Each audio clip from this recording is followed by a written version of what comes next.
আল্লাহ ও বান্দা দুইজনের কথোপকথন। আল্লাহ তাআলা বান্দাকে নির্দেশ দিয়েছে, ও বান্দা তুমি জাহান্নামে চলে যাও। বান্দা তৎক্ষণাৎ দৌড়িয়ে জাহান্নামের দিকে চলে যাচ্ছে। আল্লাহ তাকে বললে, তুমি একটু দাঁড়াও।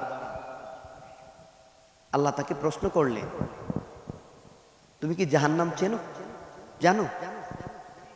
হে আল্লাহ, আমি জাহান্নাম কি সেটা চিনি না, জানি না, তবে চেষ্টা করছি তোমার হুকুমগুলো তামিল করার জন্য।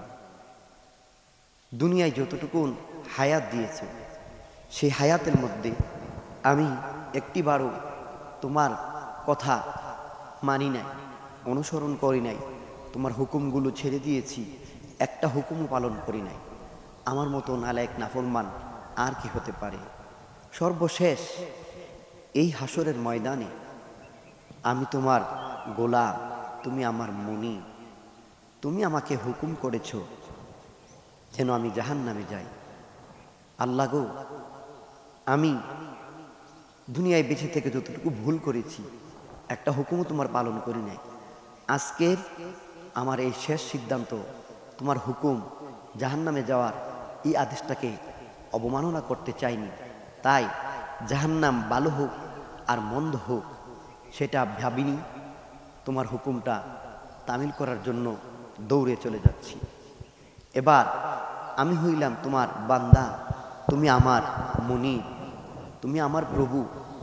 পৃথিবীতে কোনো মায়ের সন্তান যখন মায়ের সামনে চিৎকার করে কাঁদে, তখন মা হাজারো কষ্ট উপেক্ষা করে ওই সন্তানের কাছে গিয়ে উপস্থিত হয়, সন্তানকে সান্ত্বনা দেওয়ার চেষ্টা করে।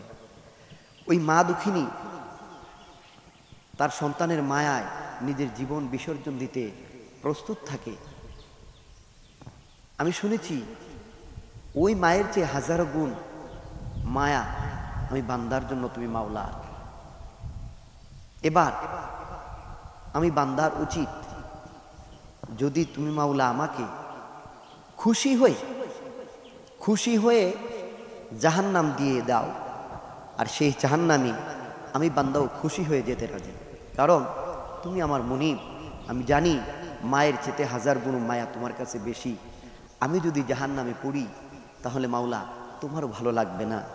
তাই আমি তোমার হুকুমটাকে তামিল করার জন্য, জাহান্নাম কষ্টদায়ক জেনেও সেখানে যাওয়ার জন্য আমি রেডি হয়ে গেছি, একটা সেকেন্ডও দেরি করি নাই।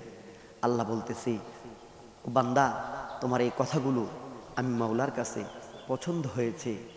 সঙ্গে সঙ্গে আমি মাওলা ওই জাহান্নামের ভিতরেও আমার এই আমাকে ভালোবাসা যে বান্দা ভালোবাসে, সেই বান্দাকে আমি জান্নাত বানিয়ে দিতে পারি। সেটা আমার মাওলার খেলা। তৎক্ষণাৎ আমার মাওলা ওই বান্দাকে জাহান্নাম কেটে জান্নাতি বানিয়ে দিবেন। সুবহানাল্লাহ।